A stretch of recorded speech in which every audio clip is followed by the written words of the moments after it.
So, previously we have discussed about the heat diffusion equation, the different modes of heat transfer, realizing that heat transfer is nothing but an energy in transit, where thermodynamics tells us the states, the end states, the conditions of the end states, the energy content etc. of the end states, but how energy gets transferred from one point to the other, from one control volume to the other control volume. The process is essentially the heat transfer process. We identified the different modes of heat transfer, the requirement of having a medium in conduction and convection, that the convection can be divided into natural or free convection, in which there is no imposed velocity, and forced convection, wherein an external agency forces the fluid surrounding the solid object over it, therefore enhancing the heat transfer from the solid object. We have also seen that based on a simple energy balance, where the rate of energy in minus the rate of energy out plus any amount of heat which may be generated inside the control volume, the algebraic sum of these three terms would give rise to a time rate of change of the internal energy, total internal energy content of the control volume. So, we wrote that E dot in minus E dot out plus E dot g, where E dot g is the energy generated per unit, energy generated within the control volume, should be equal to the time rate of change of energy of the control volume. We did not consider the effects of work done by the system or on the system, which would change the total energy content of the control volume. So, we would have to have a generalized equation that would take care of all possible sources of energy, all possible processes in which the total energy content of the control volume would change, but that we would pick up at a later point of time. So, right now we are restricting ourselves to conduction only, to a conduction only process. As a result of conduction in and out of the control volume, the total energy content of the system will change, and there may or may not be energy generation, and this energy generation could be simply an ohmic heating, or it could even be a nuclear heat source which is distributed inside the control volume. So, we would like to see, using simple methodology, and towards the end of this class, using a shell heat balance, same way as we have done shell momentum balance, a shell heat balance to obtain the temperature profile in a system where we have heat generation. And we would also see that this kind of shell heat balance would work for systems with simple geometry. As the geometry gets more and more complicated, it would not be possible to use a shell momentum balance, thereby underlining the need for a more general scheme to solve such kind of problems, or in other words, the need for the development of energy equation would be felt as we move to problems with more and more complicated geometries, or systems in which, let us say, the distribution of heat throughout the generation of heat inside the control volume may not be uniform, it could be non-uniform and so on. And how to handle forced convection, in which you not only have conductive heat transfer, but you also have significant convective heat transfer process. So, we'll talk about that subsequently, but right now let us concentrate on the heat diffusion equation, which we have derived in the last class. So, these are temperature variations with x, y and z, and this q dot is the energy generated per unit volume, its E dot g is the rate of energy generation by V, where V is the volume of the V is the total volume. So, q dot is simply energy generated per unit volume. This k is the thermal conductivity, and alpha is the thermal diffusivity, which is defined, and I have discussed what is the significance of alpha, which is k, the thermal conductivity of the solid, rho, the density, and Cp the heat capacity, and the unit of alpha would be meter square per second. So, in this way it is going to be similar in concept to mu by rho, which is kinematic viscosity, and dAB, which is the diffusion coefficient of A in B, all three alpha, mu by rho, which is denoted by this symbol, commonly denoted by this symbol. So, the thermal diffusivity, the momentum diffusivity, and the mass diffusivity will have the same unit as meter square per second. But let us come back to this problem in which we have a plane wall with a heat source that is distributed uniformly inside the control volume. So, some heat is going to be generated in this, and on these two sides it is open to, let us say, atmosphere, and we would like to solve this equation at steady state for this system in which you have a Q dot, some amount of heat which is generated inside the control volume by for whatever reasons. It could be ohmic heating, or it could be a heat source system which is distributed inside the control volume.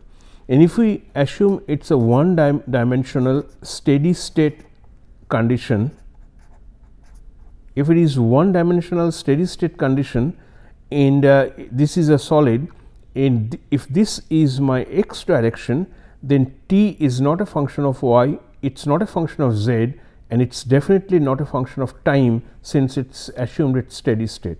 So, what you have then is d2t dx squared, no need to use the partial, plus q dot by k would be equal to 0. So, this is the governing equation for conductive heat transfer in a plane wall system where the heat conduction is one dimensional, it is only in the x direction, and it is at steady state. So, therefore, there is no time term present in here.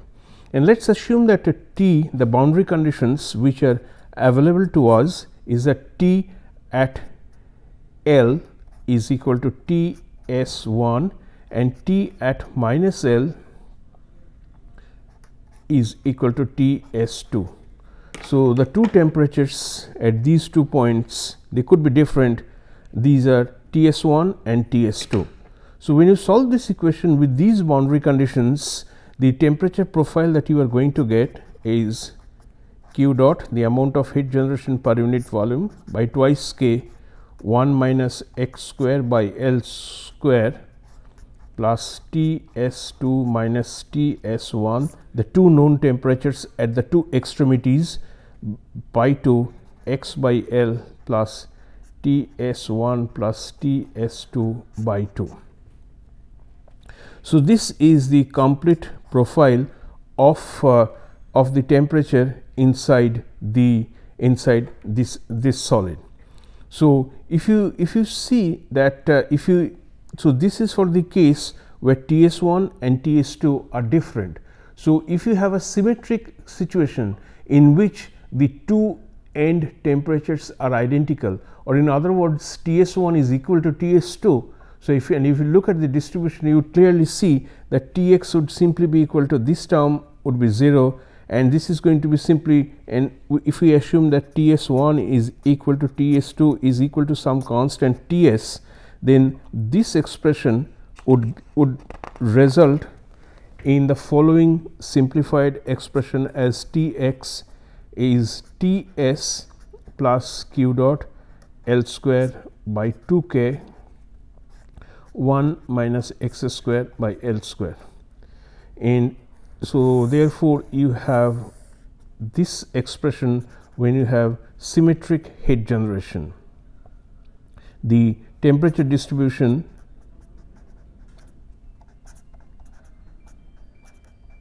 is symmetric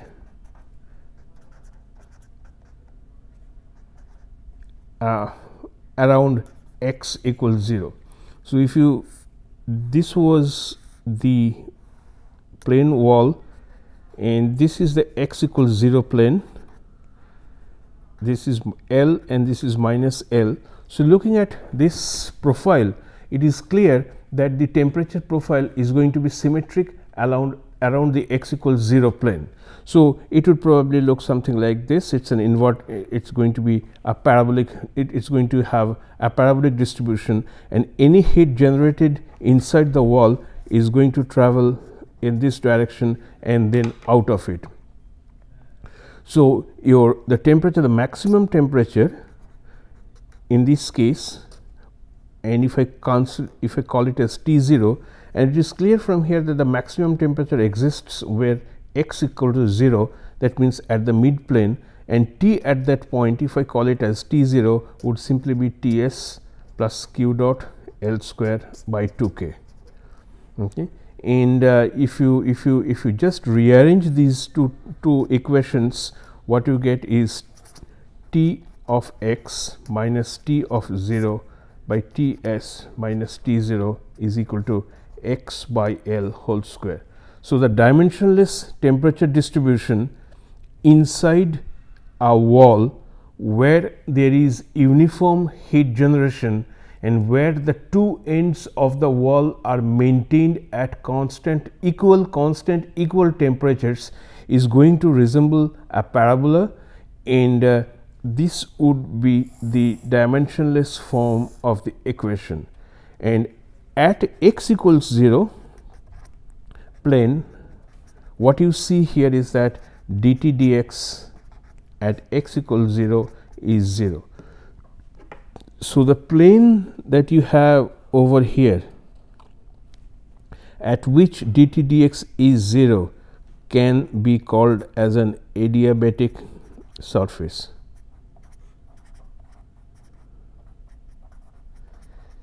That is, at x equals 0, the plane at this plane x equals 0 would simply be an adiabatic wall, since you have dt dx equals 0. So no heat travels, or no heat flow crosses this plane in either directions. So this is truly an adiabatic surface. Let's say in some cases this plane wall which is generating heat, the two end temperatures are difficult to evaluate. So if we have a situation in which the end temperatures of this wall are not known,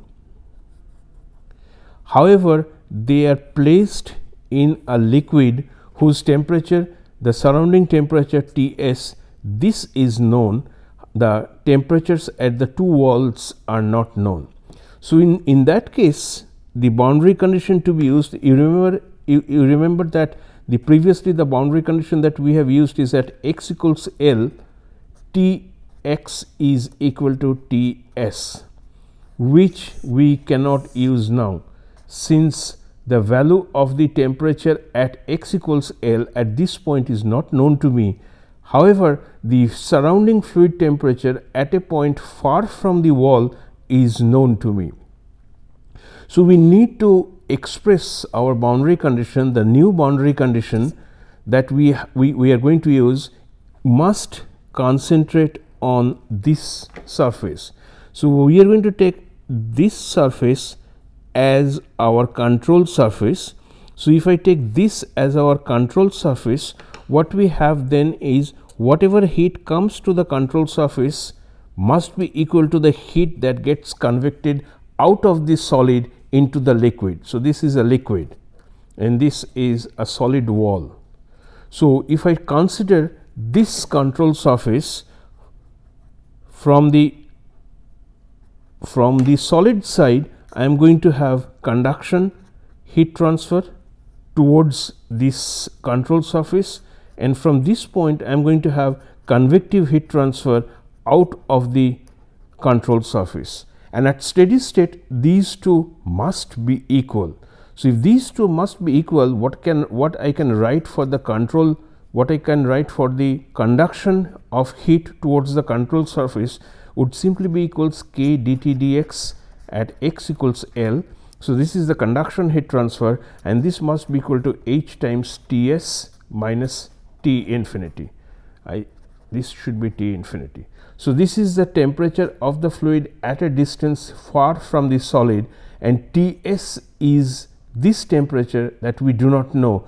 However, this temperature is experimentally known to me. So I am expressing Ts in terms of T infinity by invoking the equality of conduction and convection at the control surface located at the junction of the solid and the liquid. So we already know that Tx is equals q dot L square by twice k 1 minus x square by L square plus Ts. So when I put that in here, and what I would get is simply Ts is equal to T infinity plus q dot L by h. So putting this expression of T in here and simplifying, what you would get is the temperature of the surface is going to be the temperature of the surrounding fluid plus a term which has in it the amount of heat generated per unit volume, the half width of the solid plate, and h is the parameter which is related to convective heat transfer.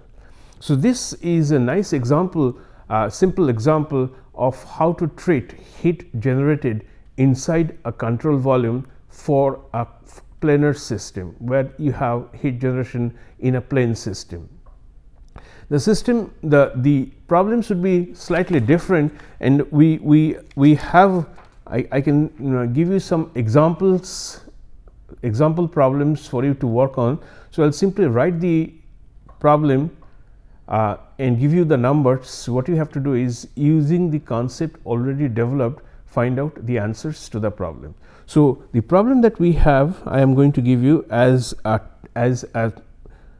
test problem is, I have two surfaces A and B, and this side of A is insulated.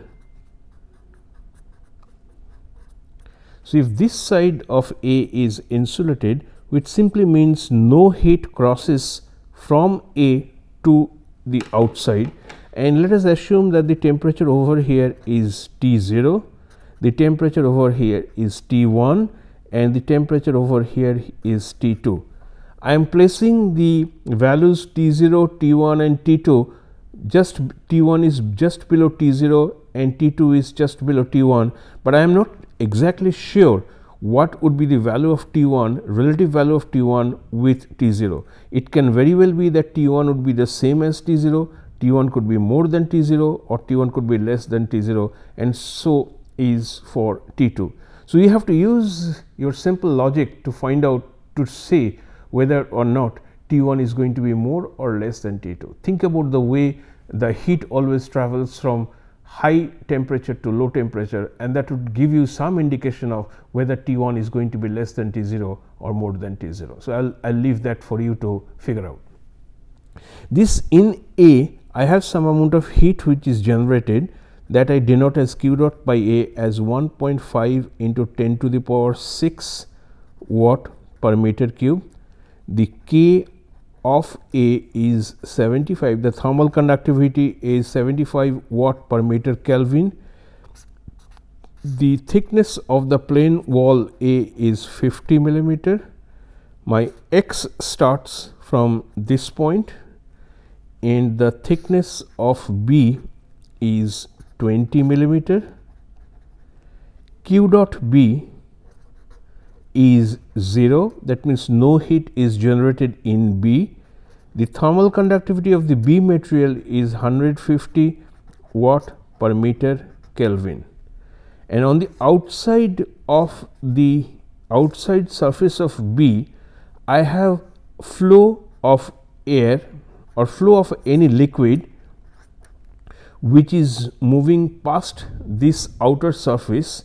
The T infinity, that means the temperature of the liquid, the fluid which is flowing along this, is equal to 30 degrees centigrade, and convection condition outside of B maintains a convective heat transfer coefficient of 1000 watt per meter square per Kelvin. So the system once again is, you have two walls A and B. A has heat generation, B doesn't have any heat generation. The thermal conductivity of A, the dimension, the thickness of A, thermal conductivity of B and the thickness of B is provided. This side, the left hand side of A is perfectly insulated. The right hand side of B, the outer side of B, is exposed to a convection environment where the fluid temperature is 30 degrees centigrade and the heat transfer coefficient, the convective heat transfer coefficient, is 1000 watt per meter square per Kelvin. What you have to do is the first part is sketch the temperature distribution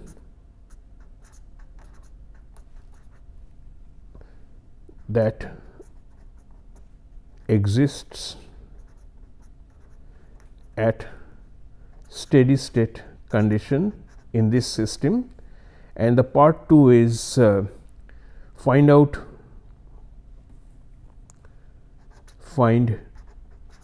T0 and T2.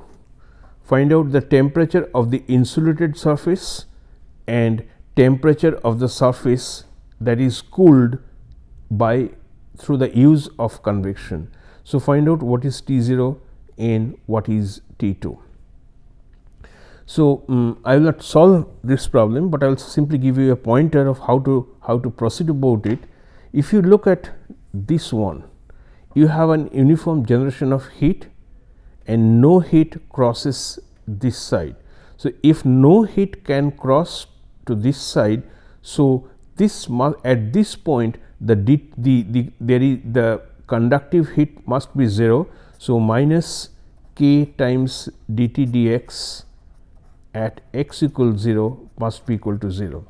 So, if I am plotting the temperature profile as a function of x at x equals 0, and let us say this is the thickness of the first part and this is the thickness of this is L A plus L B.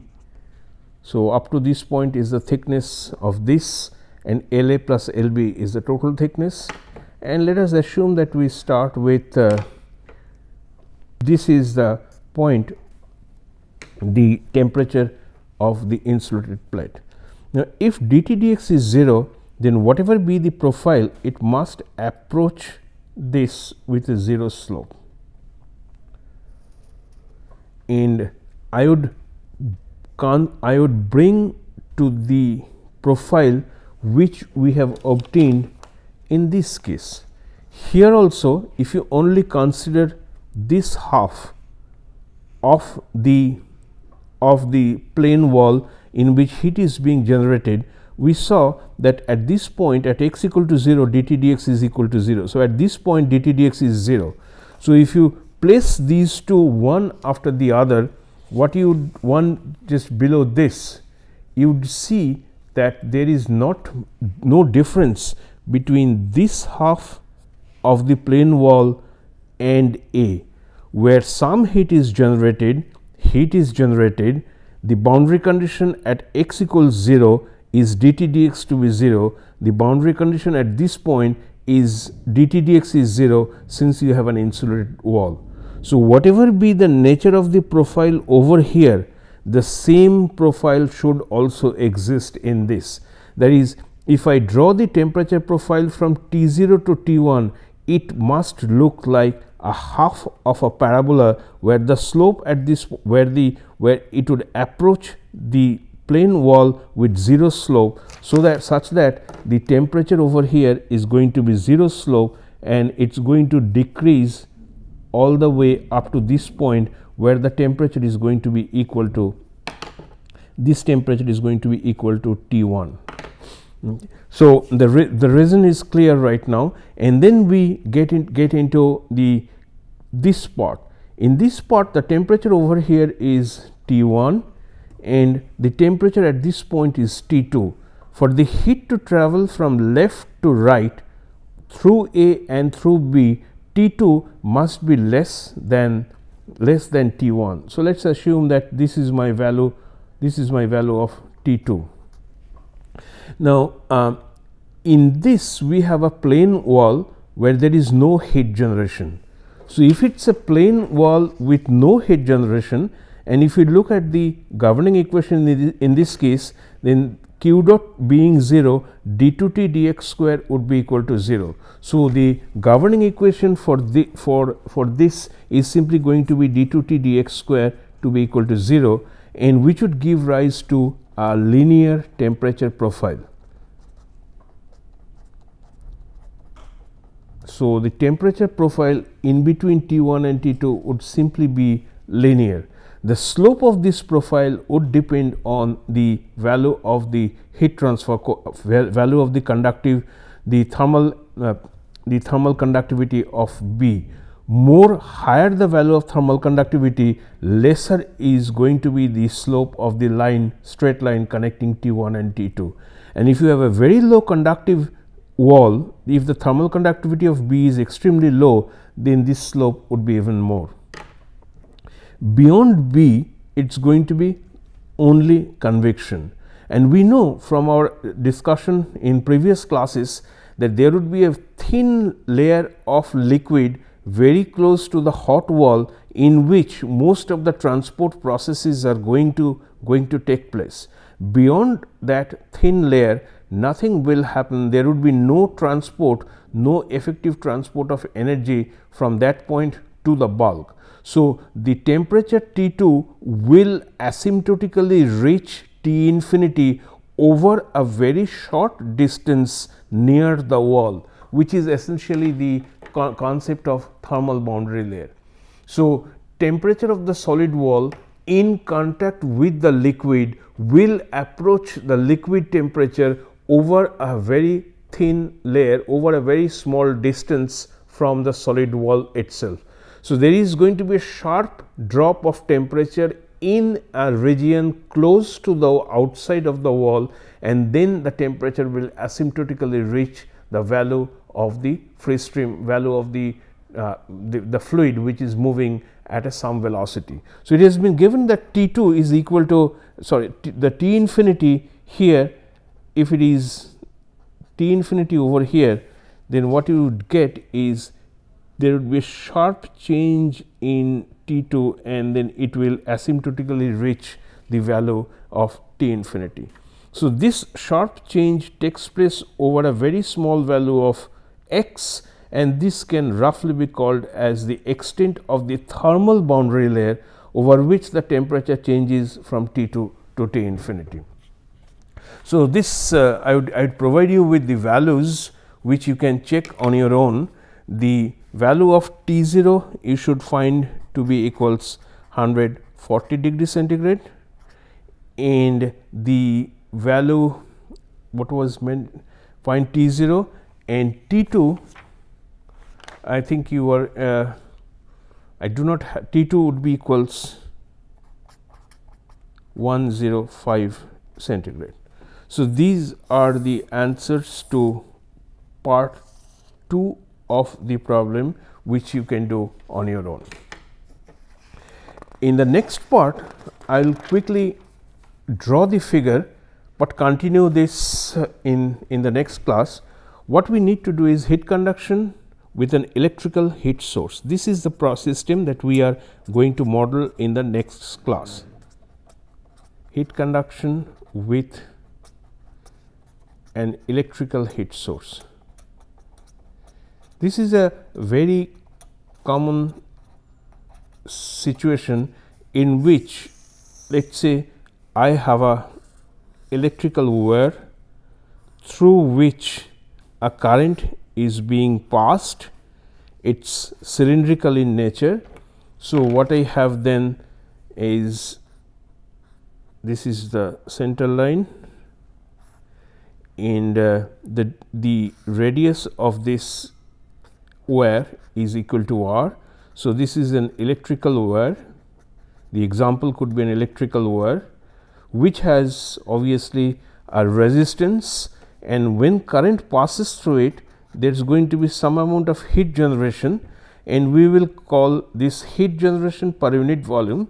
So this is heat generation per unit volume due to the flow of current through the electric wire, and I am going to have ohmic current which is simply going to be related to I square R, where I is the current, and this is the amount of heat which is being generated in here. So, our job is to find out the radial distribution of temperature in the wire. So, this is the problem that we are going to do in we are going to continue in our next class.